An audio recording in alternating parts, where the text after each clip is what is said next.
Cheers, bro. Chussies. Josh. I'm going to refer to you as Josh, if that's cool. Of course.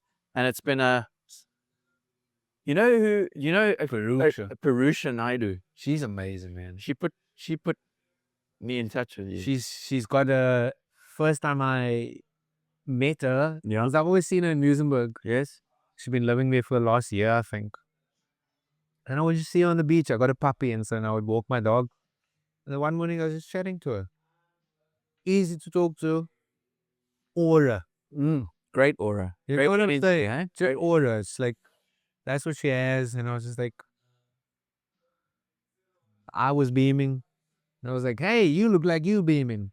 Let's beam. And I don't even remember what did we talk about. Yes. I don't know. But I do find it's easy to be open to anybody these days. Okay. And I was just like, she reminds me of a very salient moment early in the morning, sun rising. I don't even remember what we spoke about, but it was a good conversation. It was just good energy, good feeling. Yeah, I'm seeing that a lot. So when COVID hit and we all had to reinvent ourselves, I decided maybe I should become a tour guide. Yes. Because I love people. And so I went on a tour guide course. Yeah. And Perusha was there. Is it? Doing the same thing. She was thinking about sort of marrying her love for food, or typically South African cuisine, into some sort of a tour, maybe a food tour of the city and that sort of thing.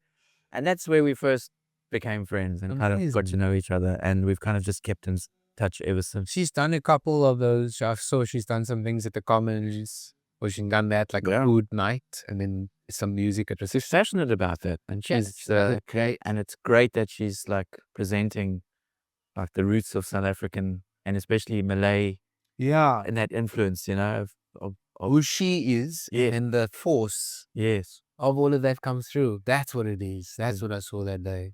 I mean, I see that a lot with people. Anybody really, even if it looks like they're very blocked, because I know what it feels to be blocked, and you can feel that force of life. But then now I think because I can see it more often, I can see when someone's blocked and I can see when they're very open. Maybe it's just accepting that is the way things are. It's abundance and lack, I think. And I had such a big period of waking up to abundance and realizing that it's always there. And then now recently, maybe even this weekend, like just falling into lack. It's like the same force, and then falling into lack and being like, that's the universe humbling you to like your humanness. But would you say as a creative that there's a constant wrestling within oneself of, as we speak about validation, and it's almost that is the commodity for a creative. It's like, it's not about necessarily material wealth. It's not about, it's the energy. It's the little pat on the back to say that what you're doing in the universe is of value in a positive way. I feel like that's a human quality. The other day I was having this conversation with my father-in-law about this, more or less, and he was saying like he doesn't believe that he's creative at all, and I was like, to be creative is to be a human. The feeling of lack, the feeling of wanting to be seen, is a human feeling. It's not something that is special for creators. I feel like we've put that on creators, and now we must sit with it. But it's a human feeling. True. The reality is that look, regardless of how you see life. A friend of mine's an atheist, but this morning he was talking to me about manifestation and abundance as a very spiritual thing, right? For atheists to be talking. Yes, for sure. I won't call him. I won't say, "Yo, that's spiritual," but I thought you were atheist. I won't say that. But it's amazing to see that regardless of what gives you meaning in life. We always full. We were born full. But we're also human animals, and the way that we've evolved is there's a part of our being here, this finite thing that makes us feel like we are at we can be exploited into feeling a sense of lack, and that is a human thing. But we as artists play with, if I'm a musician or I'm an actor, my vocation, that's my vocation. And so when I'm creating from that space, it feels like it's mine, right? And because I feel like it's mine, it's easy to manipulating me into thinking that I don't have enough or I'm not enough. Because everybody, there's many of us, right? The reality is that that's just a vocation. I'm repeating a mantra to myself now because I've just found myself in a place of lack. So I'm like, let me just go back to where I was when I was abundant. So that's all I'm doing right now. Okay. I can't say that this is for everybody else, but I am always full. Music is my vocation. So is acting. As long as I operate and love from that fullness, whether it's in acting or whether I'm at home being a dad or being a partner, it's going to be beautiful and I'm going to feel full doing it. I'm not doing it from a place of need. I don't need to buy my wife flowers to make myself feel like I am a good husband. I want to give her the fullness that's in me. And so when I'm feeling full, I do it. I should always do it because I'm always full. I don't need to spend time with my kids to make me feel like a good dad. I just have, that's just the way that reality is going to be because I'm full, right? I don't need to make a song sound like this to sound good or whatever because I need to be seen as an artist. That's just the way it is because I am full. Same thing with acting. And I think wanting to be seen, needing to be seen is an important human quality. And it's important to love that existence, to feel like you want to be witnessed. For sure. You know what it's like to be a dad and to want a partner. I want to be witnessed for who I am from the moment I'm born to the day I die. Fully.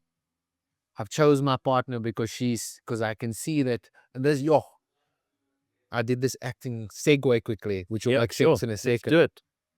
I did this acting course maybe like a month ago. Okay. And one of the questions was, who is the person you love the most and why do you love them?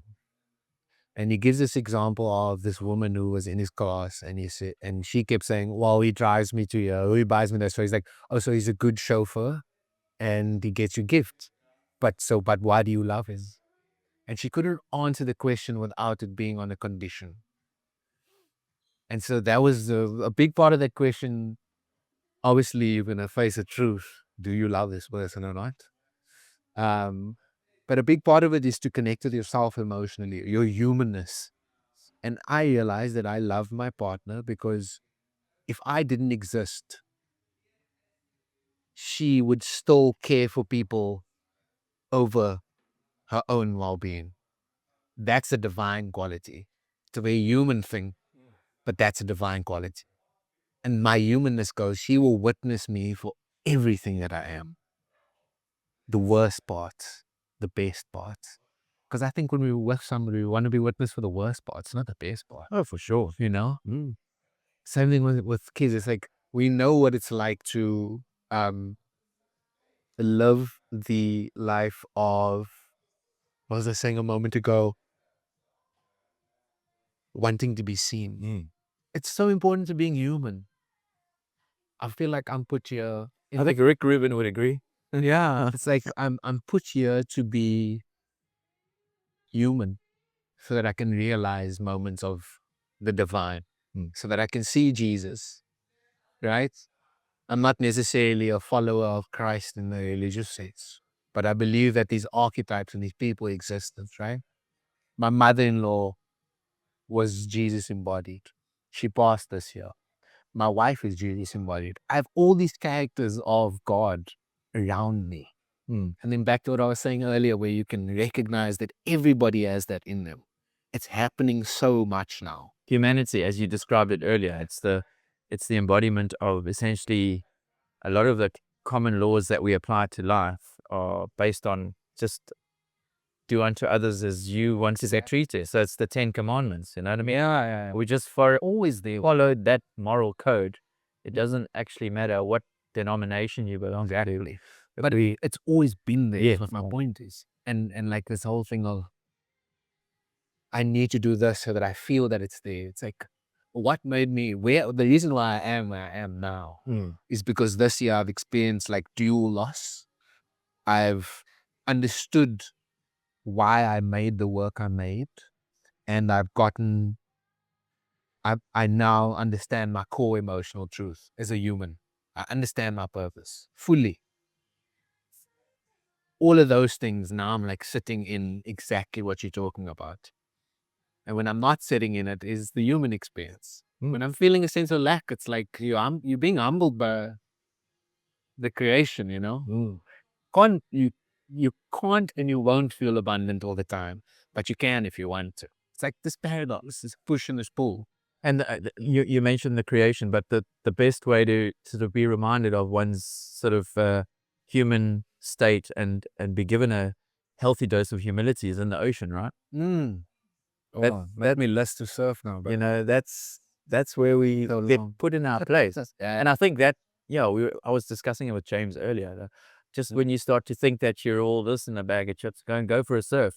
And you're reminded by the ocean that actually you're unfit, and you start to question your own ability again. So it's kind of like I know it's a cliche, but it's kind of like a rebirth every time and a healing process. You must go towards that. Yeah, I feel. Yeah. Because I question myself all the time, especially with abundance, like, and feeling abundance. I'm like, am I feeling arrogant to feel like this? I think I'm like, nah, that's the that sense of lack coming in, but also your humility, the humanness of it. And if you don't question it, or if I don't question it, then life will come find me. God will find me and he'll go, Wake up. yeah, nah, Wake up go, quick. just go down. So for me, it's like you're saying, you're going to the ocean. Sometimes you don't even need to surf and get like slammed, you know. I walk on the beach every morning and it's like, this life is so, you can sit at sunrise and just, geez, I'm so tiny. And sometimes I just sit there and it's like I sit there and I feel presence. I feel full and I feel everything. Small and it is, yeah. And sometimes it's so overwhelming. Last week was my my mother-in-law's birthday. It's her first birthday without her. She's gone now. And I was sitting at sunrise. And 2 weeks before she passed, my aunt passed. So it's been like a heavy year of just loss, right? Yes. And I was just sitting at sunrise and I could feel my mother-in-law. I could feel my aunt. I could feel my brother's best friend who passed a few years ago. And it was also the anniversary of his passing over that weekend. And I'm just sitting there and feeling all of it, man. Life is this small. And when we lose people, it makes us feel even smaller, you know? The irony is that feeling is so overwhelming. You're feeling like it's small and there's not much time. At the same time, it's like you're feeling that there's all the time and everything is possible. Me and my wife watched this video of this kid who had obviously he'd broken his arm or something, and he was on ketamine. And he was having a full-on hallucination. I don't doubt what he was seeing. He was seeing his dad, who had passed the year before. He was talking to his dad and he was saying, "Dad, you look so beautiful. Heaven looks so beautiful. You're with Jesus, Dad. I can see you guys. Can't you just, we miss you. Mom misses you. You'd be so proud of." We spoke about his little brother. And we watched this 9-minute video and we tearing up and we're bawling. And then afterwards, we just like broke down, both of us. Just like, I was just so sorry that I couldn't stop. I couldn't save a mom.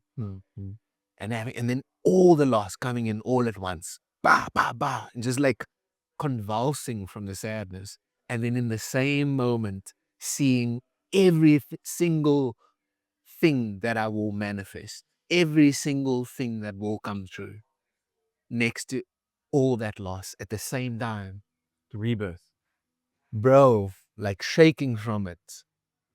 To feel the weight of having lost everything while feeling the fullness of everything is that thing of going, I'm so tiny, but within my tininess is like an explosion of light, God, the universe, whatever you want to call it. And I think that's what I'm seeing. Like coming back to where we started the conversation, I just see it everywhere now, man. Yeah. Well, I mean, we always attribute greatness to size as a human's way of looking at things. But I've always leaned into and you take an atom, a singular atom, and you split that thing, and the energy that comes from that atom. Tiny thing. So, big doesn't necessarily mean success. There's almost no size to it. Yeah, and there's actually a clip from my EP launch where I just asked the question of, what does it mean to be an artist? Craft and commerce. You can't separate commerce from craft now. You can, but then you're not being seen as an artist in a conventional sense. Yeah. As in being witnessed by the world for it. But then my wife and I were out to dinner last night, and she was like, I haven't painted since my mom passed, and I'm just so over, like you have to do the Instagram thing. I was like, baby, fuck Instagram. Don't be on it. Just paint. I'll make us money. Please, just paint. Just paint. Just do the thing. Paint. Just paint it. Be an artist. You don't have to be seen by anybody. Yeah. So like the question, what does it mean to be an artist? I don't think that it has anything to do with commerce in its essence. Because what it means to be an artist is what it means to be human. We were born to create. Everybody is creative. Everybody. But it's been taken and put separately. Twisted. And this is only meant for few people who are naturally talented. It's like everybody's. That's so interesting because you're taking the special thing and giving it to a few people, which means that you can marginalize. They are exploitable. Yeah. But no. Like my father-in-law is like, I'm not a creator. It was like, you just don't know. You've been conditioned from an early age that you are not creative. Yeah. Because there's a stigma that's been sort of bolted onto being an artist and being a creative. We grew up in that era of, especially here in South Africa, so prevalent within a very authoritarian. And if you were a creative, you were anti-establishment, you were a failure. Which is interesting because what does it mean to take one's ability to be creative away from them at an early age? You're removing their innocence. Yeah. Children are naturally creative. For sure. We want to keep children playing forever because they are creative. That's how they build their world. That's how their innocence is preserved. As soon as you take away somebody's idea that they're creative, you immediately rob them of what it means to be a child. Their identity. Exactly. Everybody is like that, man. And I look at like my father-in-law, my dad. It's like they're hardworking men. They really are men, manly men from the men's generation. And I was like, and I just look at them and you can see moments of where the light that I'm talking about is there, but they wouldn't notice it, If it's been dulled out. Exactly. They didn't see it as creativity. Yes. But it really is. It's like when you to be creative. It's the joy, it's the excitement, it's the sadness, it's the heartbreak. It's every bit about what being a human is. That's what creativity is. It's like how you choose to wash your dishes.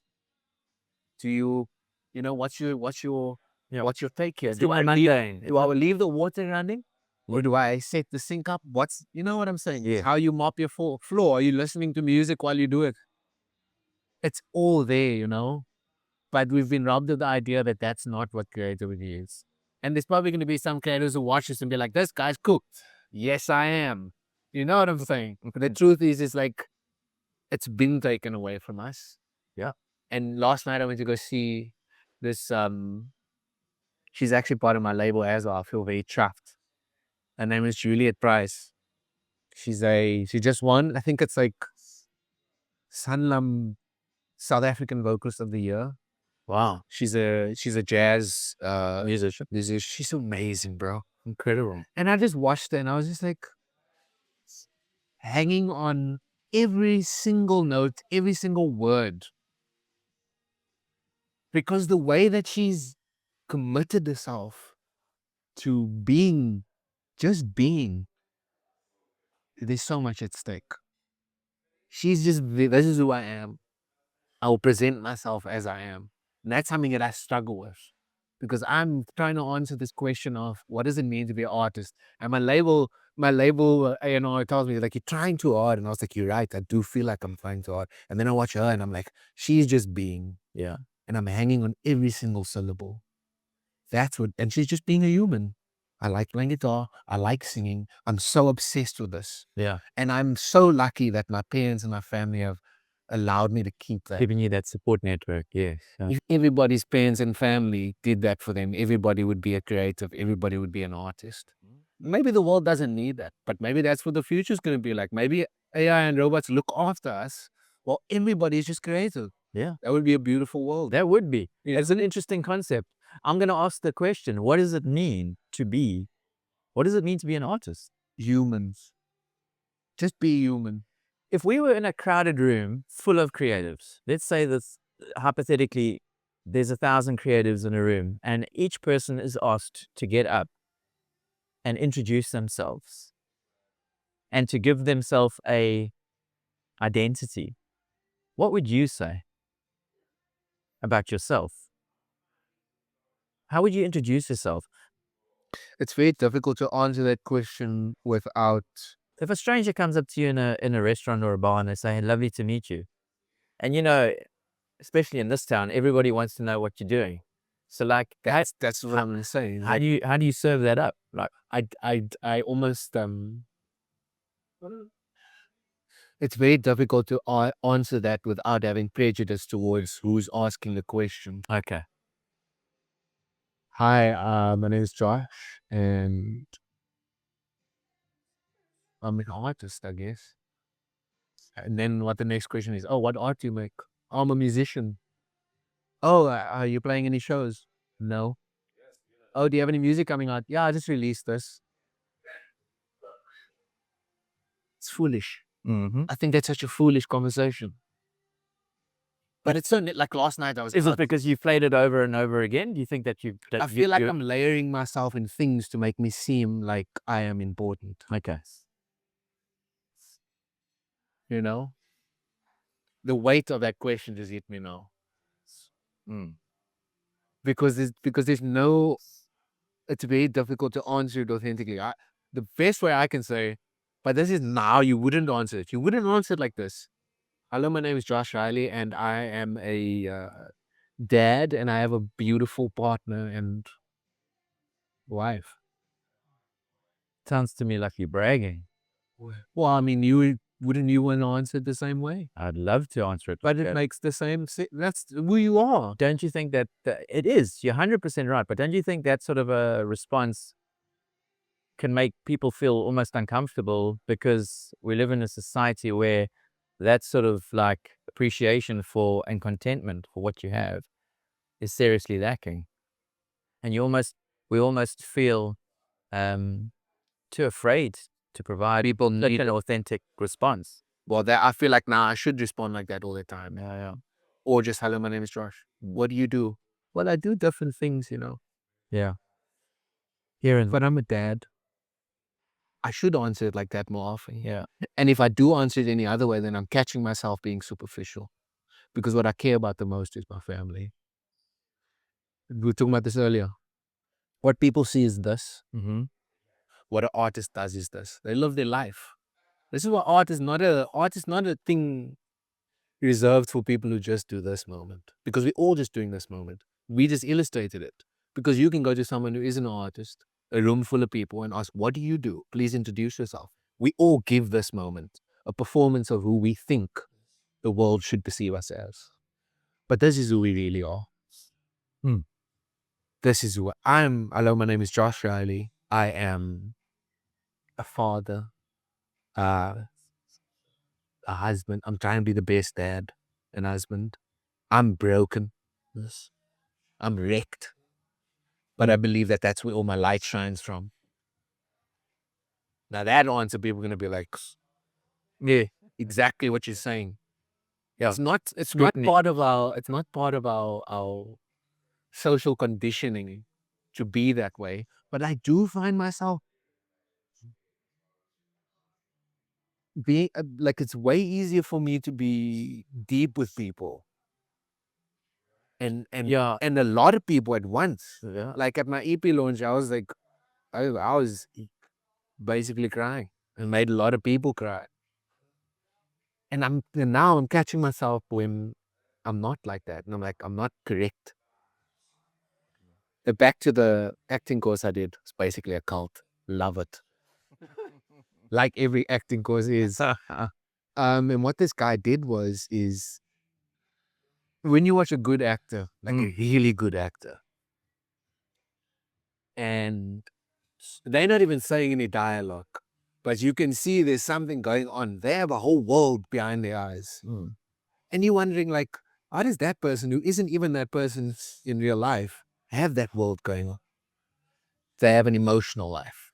So they can say nothing, but they can make you feel everything. How they look, you. Yes.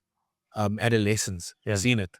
Bruh, that's changed cinema. That's a whole conversation. Anyway, everybody has an emotional life. So what this guy did was, a part of his training is how to get to the core of a character's emotional life. The only way you can do it is to understand your own. What is my boundary? What is my limitation? And at some point in that training, I was just like, you know, when you do things in life and you're like standing on the edge, and you're like, the only way I need to trust that if I jump, I'm not gonna die. And so look, I'm just being presumptuous about what it means to be human. I feel like a lot of humans keep their shame in their feet that they don't have to feel it. And a lot of them will tell you, like, let's say your parents go through a divorce and your dad does X, Y, and Z, and you're like, I'm actually fine with it. Da, da, da, da. Come on. That thing's gonna come find you one day, my friend. That pain that you're blocking down will find you. And so what he said to us is like, it's your prerogative how much you choose to commit to what I'm going to show you. And at one point in that workshop, I found myself on the edge, and I was like, here I go. And I jumped off, and now my shame doesn't live in my toes. My shame lives in my belly. I hold it with me all the time. I can feel it right now when I'm talking to you. I could push it right now. You know, I could really push it right now. And it's not something that I feel shameful about. It's something that I love. Got you. He taught us how to love our shame. That's the journey. And ever since then, and like last night I had a conversation where, you know, when you talk to somebody who's kind of an acquaintance and you can't suss them, and you feel like the conversation you need to have with them is the one that you asked me the question about. Introduce yourself. That's a particular conversation. Yeah. Themed conversation. Yeah. Structured. And I find myself having that conversation with him, and I was just like, not that he's a bad guy or anything, but I didn't feel myself. And I was like, that's the gift of what that guy taught me. I have no choice but to be myself now. I have no choice. Do you think, sorry, just to jump in there, but we speak about commerce and we speak about emotional state. Do you think that a lot of the time for a creative, we've hedged ourselves into a sense of like not giving away too much emotionally, simply because those that deal with life in a commercial, non-emotional way, i.e., they look at bottom line and they look at whether something is viable commercially.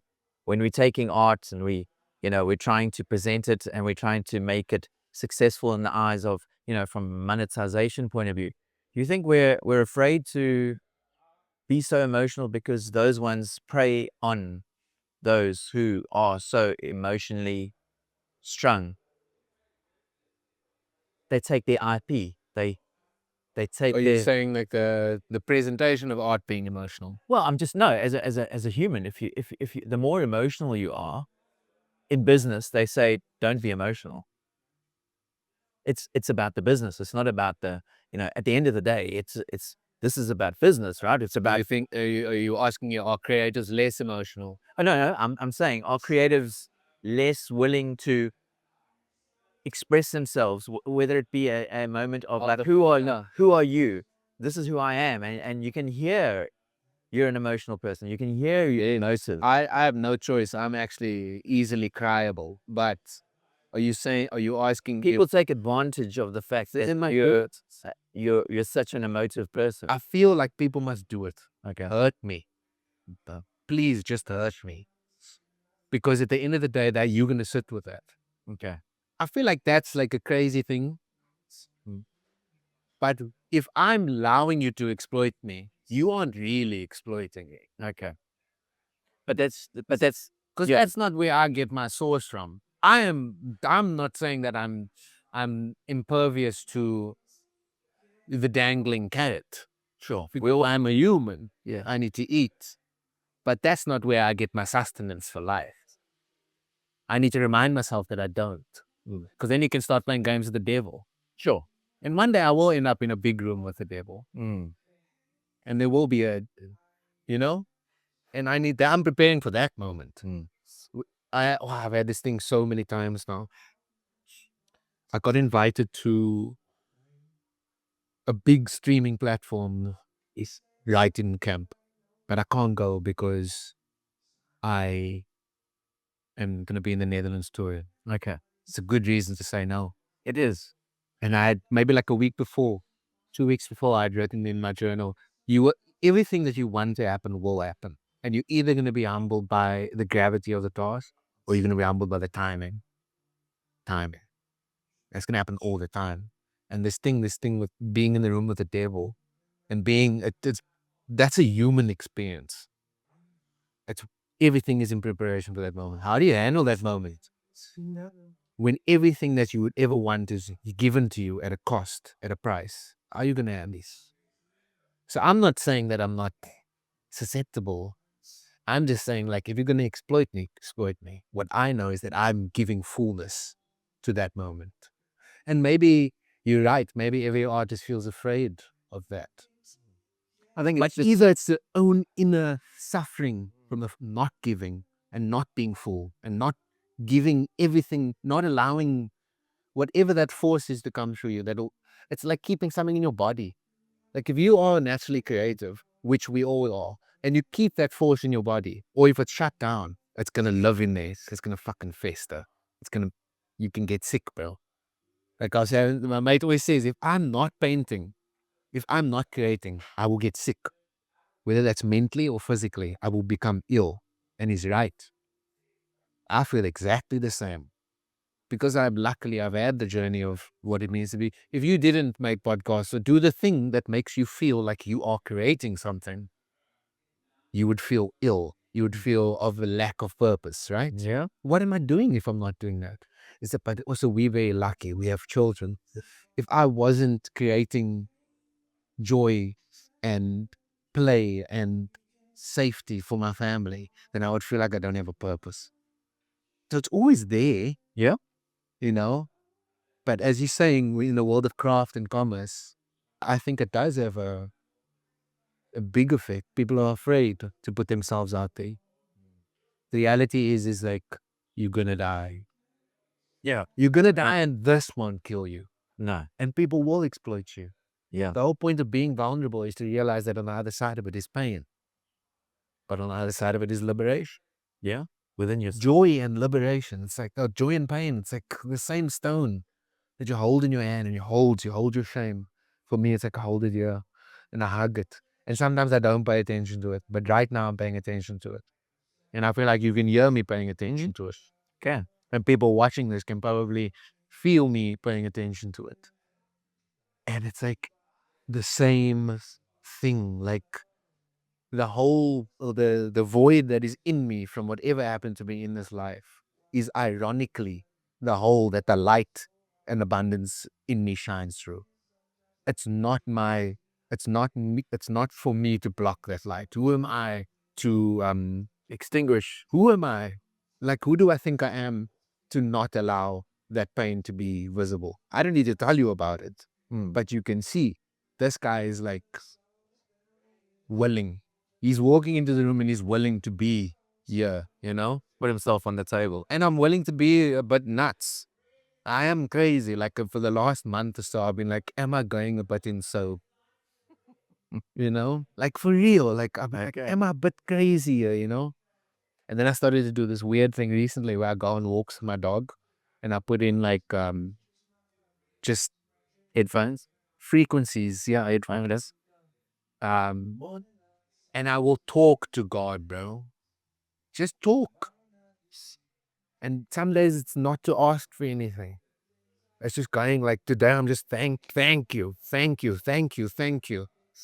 Thank you to the point where I'm just like shaking from it. I'm like, thank you for everything, and other days it's like everything that I want to happen is going to happen because you said it's gonna happen.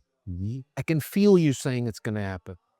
It's not for me to make it happen. It's for me to allow it to happen. And how it happens is not up to me either. And I'm sorry that I'm only talking to you now. I literally, if I'm talking, I'm like wondering, I'm thinking to myself at the same time, people are probably looking at me from afar and going, either this guy is on a voice call in his headphones or he's cooked. And I was just like, I was talking to God in my own way. I was just going, I was saying like everything that, and I was being so specific. And then in the same way, I was like, sorry, I'm only talking to you now. Sorry, I'm only talking to you when I need you. But I was like, but scratch that. I was big talking out loud. I was like, but scratch that. I always need you and you know this. So yeah, I always need you. Do I need to talk? Yeah, it's like, it's just like, Well, gonna read my heart and my mind. yeah. But the talking, it was so, Verbalization. it was so, I could feel it in my body, to feel it's not about talking to a man in the sky. It's not about talking to you. It's talking to like the feeling in you. Religion for me is a path to that feeling. It's a beautiful thing, regardless of the religion. If it's giving you a path, if you need to walk the path, walk the path. But there's certain things in life that will humble you to the feeling. Yeah. And I've been lucky enough to just be awake enough at the time to pay attention. If you lose somebody that is close to you, you realize who they were the whole time. Lucky enough to see that. Raised in Christianity, a lot of prejudice towards religion. But in those moments of loss, I was like, that's what's my upbringing going me. I realize who they were because they're gone now and I can feel them, but I can't touch them. And I can feel them because they are the force. And so when I was having that conversation the other day, I was talking to them as well. So it's like, I know that I'm going to get hurt. I know that this life is going to hurt. The worst part about this life for me is that I can't. This comes from the hole that I have in me, the shame. The worst part of this life for me is that I can't protect the people I love. Firstly, obviously, and it's a funny thing to say because men are raised to be providers and protectors, but nothing about this world can really, you fail in the end. You fail in the end. Either you tragically lose the people you love before you go, or you go and then you're not there to protect them. You fail in the end because of the standards that society sets up, but also because of your evolutionary drive. I cannot die because I need to make sure they're okay, right? I can't handle the fact that I won't be here for my goals when I'm gone. The reason why I can't handle it so much is because I couldn't save the boy in me when he was younger. I couldn't save him. I'm not that boy anymore, but I carry him here and he's okay. I need to let him know he's okay. And I feel for him. But because of that love that I have for him, I have such a deep love for my family, the people in my life, for you even, bro. It bothers me that something might, God forbid it doesn't, but something might happen to you and then what, your family, Yeah. And I'll carry that with me and I need to, as much as possible, stay connected to it. But it's actually a tiring thing to be connected to. 100%. But it's like, I know that I'm living with that hurt, but it gives me so much life, bro. I have so much joy in me because of that pain. It's like and that's how I catch myself. For the last few days and over the weekend, I was like, why do I feel like I'm lacking? It's because I haven't been having this conversation. And there again, I'm catching myself. I need to have this conversation more often. Yeah. Get it The out. conversation of like, remember why you're here. Yeah. No Go more. back. It's like a mantra, like you say. It's just repeating what means the most to you within yourself. And with artists, I feel like we're going to get hurt, man. With humans, you're going to hurt. Oh, for sure. It's not like anything One about of the best songs are born of pain and the best moments in life. yeah. Is like you, and it's not obvious because commerce and being alive is designed for us to seek pleasure and avoid pain. The irony of life is that pain is unavoidable, but we chase pleasure like it is. You know, which in itself is a toxic thought. I get locked into like, I think we all do. I mean, it's like we're all like susceptible to dialing into that and thinking that we have to chase constant joy in the simplest of states and forms, and that leads to things like addiction and all that sort of stuff. You know what I mean? And I don't think artists need to be in pain to create beautiful work. I talk about your music. Yes, And we talk about your music. of course. I had an interview on KFM once. It was supposed to be 5 minutes. My first interview, 15 minutes. They haven't invited me back. I'm gonna steer you to your music. We actually spoke about all of the music. Josh is an artist, a musician, a lover of putting melody into the air, and yeah. Tell me about your when did it start? Like your love for music. Who are your influences? I mean, those are very shallow questions, but I think if you can just try and define that within less than 50 minutes. Less than 50. Because I've been going, eh? I think we've got. God is going to cook. Yeah. And my battery's about to die. Is it? Yeah, I'm going to have to plug it in. Okay. Artists. Yeah. Well, my artist skin, the character that I play, that allows me to be me in artist form, which is ironic, is YOSHE, which is basically me. My influences. Yes. Well, my brother's like 7 years older than me, so I would say like Metallica, D12, Eminem, Queen, Michael Jackson. There we go. Woo! My son loves Fire. Jackson. My son loves it. You know, all the classics. Yeah. It's good music. Yeah. If it's good, I was there. Yes. Started playing music in the church. Loved it. Love worship music. Gospel. Metal music. Yeah. Played in a metal band for years. Nice, bro. Love that. So you're a guitarist? Yes, guitarist and vocalist. Yep. I'll just say a songwriter. But those are the main things. And then started a band called Grassy Spark. We're actually going to be in the Netherlands next month. Very excited. Lekker. And I'm going to put all the details down below. So that if you want to, if you're in Europe and you want to see the man performing, he'll also be performing as me, YOSHE. Yeah. And then... Because Grassy Sparks have been around for quite a while, right? Yeah. Oh, we done it. We did all of it. Yeah. Okay? And... Yeah, and then we were supposed to go to the Netherlands initially, and then COVID happened, and at that point, because music became such a thing of commerce and business and being the best, and the story of what we've spoken about for the last hours played out for me in real time. The pain of being an artist played out for me that I was actually so relieved when COVID happened. I don't have to pretend anymore. I can just be a dad. I don't have to, but I still want to be that thing. Why? That became the question. And so who I am outside of the band, who was I? I don't know. So that became my journey. The band was still there because we're still friends. We're like best friends. Obviously, what's the point of saying that something's over? There's no good reason to end the band unless there's some toxic things going on, which there is of it. And so from there, started the journey of YOSHE. Started writing this EP.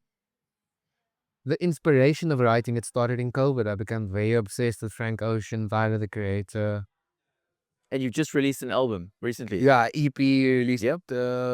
What day? I don't even know what day. 27th today. 2 weeks ago. 2 weeks ago. There we go. Congratulations. Very well received. I'm very happy with it. But like I said, that's just this part of it.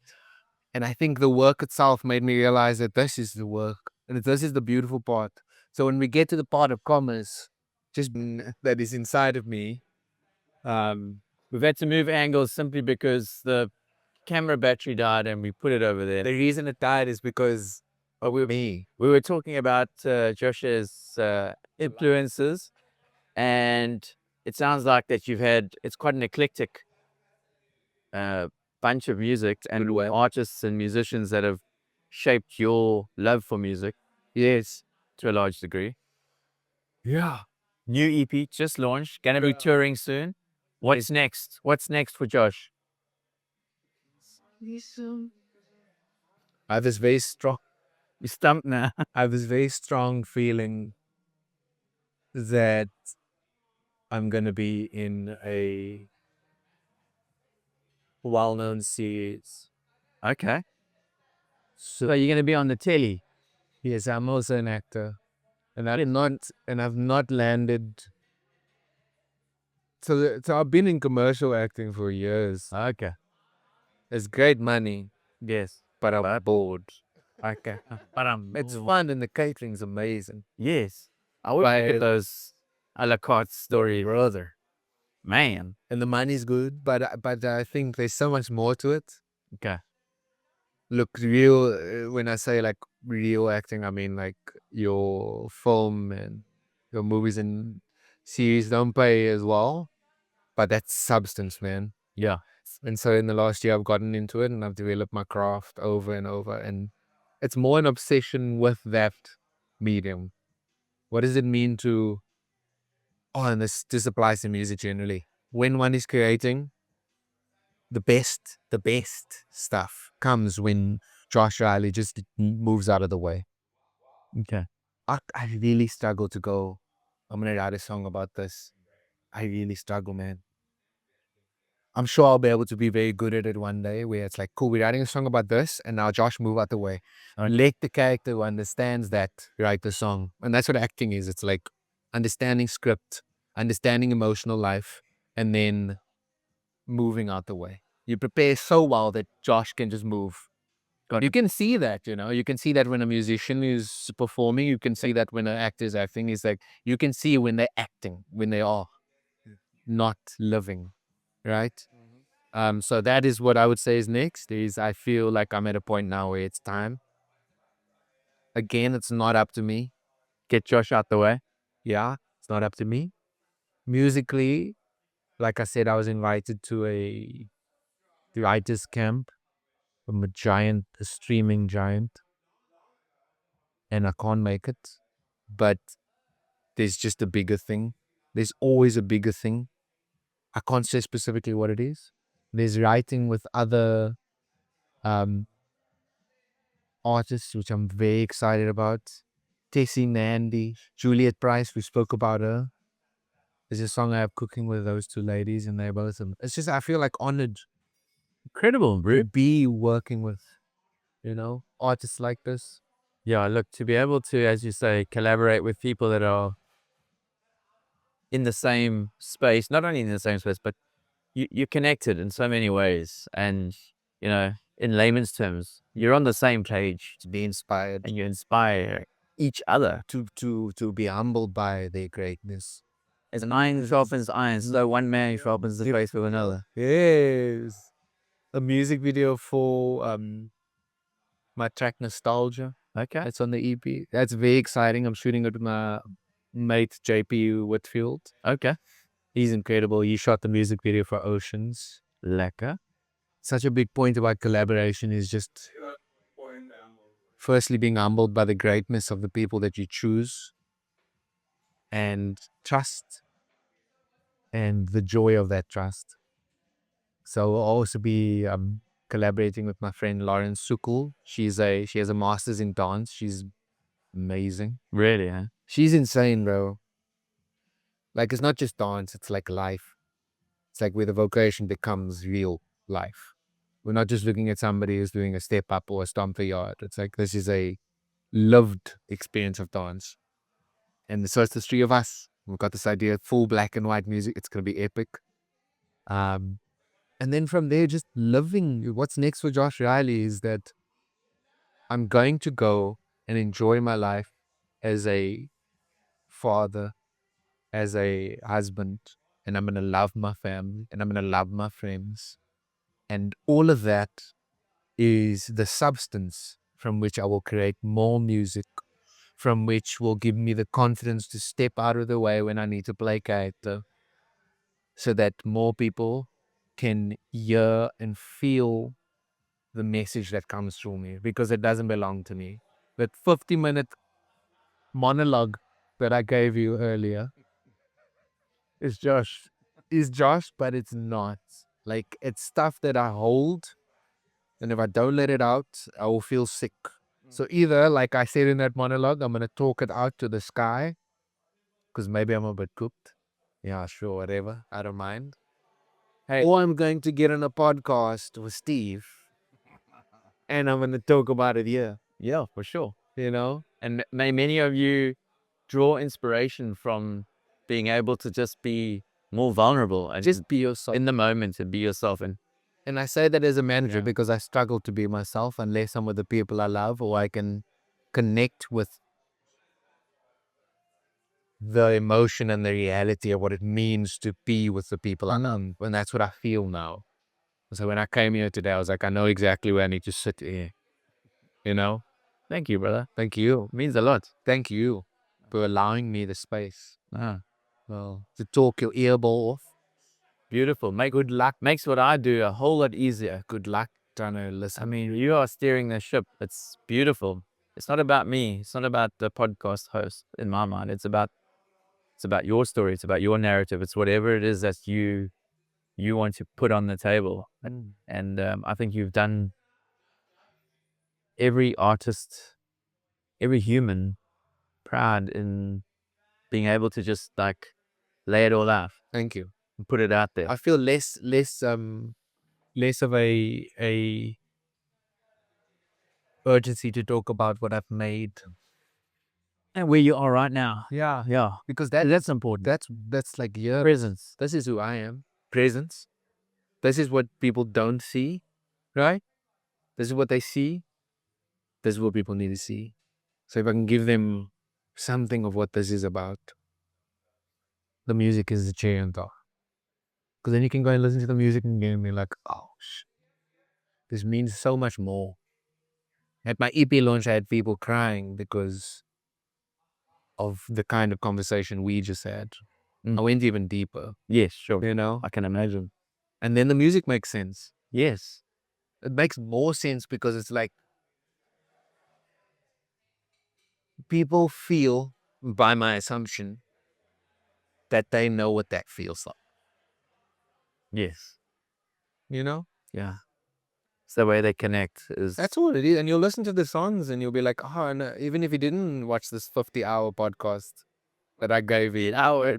I doubt it's about an hour, which is good. Who cares? Yes. These people can listen to the songs out there and they'll see this. Oh, I know what that feels like. I know this feeling. Yep. The song feels like something. Yeah. It's a very special place to be. And the only reason I'm there is because of